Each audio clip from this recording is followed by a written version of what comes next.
This is Cutting Down the Nets. It's the national championship game, the last game of the year. Spoiler alert, Paddy has a play for today. So I will show you what shot quality, so the recent efficiencies, Bart Torvik, KenPom, what all those data points say about tonight's matchup. And we'll look at the four factors a little bit. After I make my pick, I will show you how all those data points have done against the spread in the NCAA tournament. The other question we will answer is, will Kane's Aztec shirt from 2012 fit? The answer is absolutely not. It was plus 175 underdog to fit. And you can rip those tickets up. They're not any good. This shirt does not fit. I should have went with the Jamal Franklin long sleeve under the jersey instead. So if you're new here, a good tournament, not surprising. That's typically the best time of year. We have neutral courts. We have as much data as possible. We have as much separation of recent data from season-long data. And it's been a good NIT, it's been a good CBI, and it's been a good NCAA tournament. This is not Paddy exclusively. This is how I've played. After we make the pick for the championship game, I'll show you how Paddy has performed as well as other data points. So let's look at this matchup from a data perspective first, and then we'll dig into the four factors for more of a matchup perspective. The line is 7.5 in favor of the absolute wagon UConn Huskies, and we have every single data point on the Aztec side. That has happened 14 times in this tournament, and we are 10-4 against the spread in those games. When shot quality and Paddy are in agreement, 14-5 against the spread. So yeah, it's a pretty good play, albeit not much value on the Paddy side, as Paddy is close to 7. Shot quality in that 4.5 range, very similar to Paddy median. Torvik and KenPom right around there too. So most sharp people would agree that there's value on the Aztecs. The fear is, kind of getting hit by the wagon that is UConn basketball the last few weeks. We will start with San Diego State. Their profile, they're up to number 9 in Bart Torvik. What concerns me is I will steer your attention over to the bottom right of my screen. This is 3-point defense. Absolutely running pure here, but this is not necessarily new if you look at their season. This is a good 3-point defense. 3-point defense is somewhat, in most cases, usually luck-driven, but I think if you watch San Diego State play and their body of work, they do influence 3-point performance for sure. This is a team lacking shooters, lacking quality of shots, but getting the job done. With defensive effort, they survived against Florida Atlantic, which was their worst defensive performance since, looks like late January. So pretty good run at defensive efficiency, and it took them hitting 9 out of 18 threes to get here. Not much shooters. Psycho, probably the best. He's a role player that will come in at the guard spot. When Bradley's on, he's okay. That's San Diego State. They're getting the job done. Let's look at UConn. UConn up to number 1 in Torvik, number 1 in KenPom as well. They've got a little bit of good 3-point defense luck. With Gonzaga going 2 for 20, but really where they are benefiting from recent play is they haven't missed a shot since mid-February.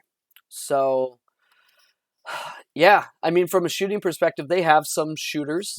Certainly not a huge volume there, but even Sonogo is a better shooter than most of the people on the Aztec side. So, from a matchup perspective, I think San Diego State has the data here is showing that they could turn UConn over. We'll dig into that a little bit with some KenPom data. And then UConn, the number 2 offensive rebounding team in the country. We will compare that to other San Diego State opponents. More scary stuff. 35% of their shots are in the mid-range. Not ideal. UConn does try to funnel you there like every other team in the country. And San Diego State is going to force you into contested three-pointers. So is UConn a pure enough shooting team to, take advantage of that? I mean, they're top 50, 60 in three-point percentage. So some interesting thoughts there. When we look at UConn opponents on defense, what I'm trying to do is find who's similar to this type of profile that San Diego State brings. They're the 4th rated defense in KenPom, 20th in effective field goal defense. They do force turnovers, but UConn has seen that in their conference. I think Seton Hall's a fair comp, although San Diego State's a much better rebounding team. I think Marquette's a fair comp, but San Diego State's a much better rebounding team. I think St. Mary's was a fair comp. They got smashed by the wagon. So, yeah, I think when you look at something like that, this is the 2nd best defense that they've faced this year. UConn did beat Alabama early in the year. That's probably the best defense they faced this year. For great rebounding teams, they were able to beat St. Mary's. Creighton's a fair comparison, but they don't force any turnovers. So, yeah, this is not a matchup to be scared of if you're UConn, but it is a very well-balanced defense on the Aztec side. So San Diego State is facing the wagon here. So here's a little bit of concern. San Diego State has held their own on the boards, and they've got some men down there. My concern is the Mountain West does not crash the boards. That's what all these offensive rebounding numbers show. I think San Jose State's about the only one that attempts it. But in the tournament, they faced some good offensive rebounding teams and held their own. So, look, again, I said the only thing I really like about this play is the number. 7.5 is just too many for me. I thought there was a possibility that this could get to like 8.5, but this morning it looked like things were dipping rather than climbing, so I grabbed a low juice 7.5. Yeah, I'm fine with the number. I think that's the side I want to be on. Is how I would look at this. So let's recap the NCAA tournament real quick and just kind of show you how we've performed or different models have performed. We'll start with Paddy at the top. So how to read this? This is points of value. So anything greater than 0 is like every game. And then 4 points of values at the top. During the regular season, I was looking for at least a possession. If you only bet Paddy, where Paddy was getting at least a possession during this whole tournament, you only would have had 20 bets, but 12 and 8 at 60% would have worked out pretty well. So you can just kind of see where Paddy is at there. If you blindly bet Paddy, anything, even a decimal point above what the spread was or a decimal point of value, Paddy went 41 and 25. But yeah, I think that's kind of a stretch. But anything over a point was at like 58%. It's about where I went. This shiz works, man. I don't know. Been doing it a long time. Paddy Median. Paddy Median performed very well at the top, which Paddy did not. Paddy Median did well at the top, but did not do well when splitting hairs with less value. If you combined Paddy and Paddy Median and said, hey, Paddy Median says 14, Paddy says 11, let's just mash those up and, call it 12.2 or whatever that would be. When combining, good performance pretty much top to bottom.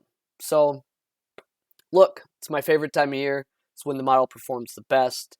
I'm always looking for ways to improve it, and I will use this as an opportunity to show you where maybe I could improve it. Shot quality year-to-date number. When they had lots of value, performed very well. So if there was at least 3 points of value, 65.6% cover rate on shot quality. Did not perform as well with data points close to the spread. So how would I try to incorporate that? I'd play Paddy straight up, but then I would sit out games where like shot quality was on the other side by a lot. And there was a few games this year where that kind of reared its head, where it's like, Paddy's on this side and shot quality's way on the other side. If it was close, I'd play Paddy, and I think that's a good takeaway for those of you that use and follow this data. Shot quality recent data. This is a metric I made, and it did not do anything. Very, very middling to poor performance. So shot quality recent was just finding the delta between where the shot quality adjusted efficiency was for the year and where it was like 2 weeks ago. And just, again, trying to like calculate a number there. Didn't really work at all. So kind of interesting. How did Bart Torvik do? So you'll notice that you get very few points of value that are significantly far away from the spread. And that's because most of these spreads copy Torvik and KenPom. So I don't know how much to look into this data when the spreads are so close. It's like, it's interesting though, but like if there was at least 1.5 point of value, Bart Torvik's prediction was 16-9. But if you drop that down to 1, it's 21-19, so pretty noisy there. We look at KenPom. KenPom was pretty solid across the board, but again, there's just not many data points like greater than 3. There's 12 total games greater than 3, and he split those. But looking at, again, at least 1.5, 16 and 11. So I mentioned earlier, when all data points were aligned, everything, all those data points went 10-4 against the spread. So I think that's, kind of interesting. I'm looking to fine tune the process for next year. I had middling results this year, had good results previously. So I'm looking forward to dialing in next year. I think the main thing I want to incorporate is a trend for 3-point, variance. So like, how far off of the year-to-date number is recent data in 3-point performance? That could be offense above, offense below, defense above, defense below. Just kind of want to know how much that's affecting the Paddy number, and as always, something that can calculate that automatically and not require manual adjustments. So this is the national championship. Tips at 8:40, so if you have kids, good luck. Like, I don't know if I can make it up for that. It's kind of tough. Man, this is it. Godspeed, everybody. I hope you enjoy the game. Thanks for following along. Be back next year. We'll do the same thing. You can follow me on Twitter. You can follow me on BetStamp. God bless. This is Cutting Down the Nets.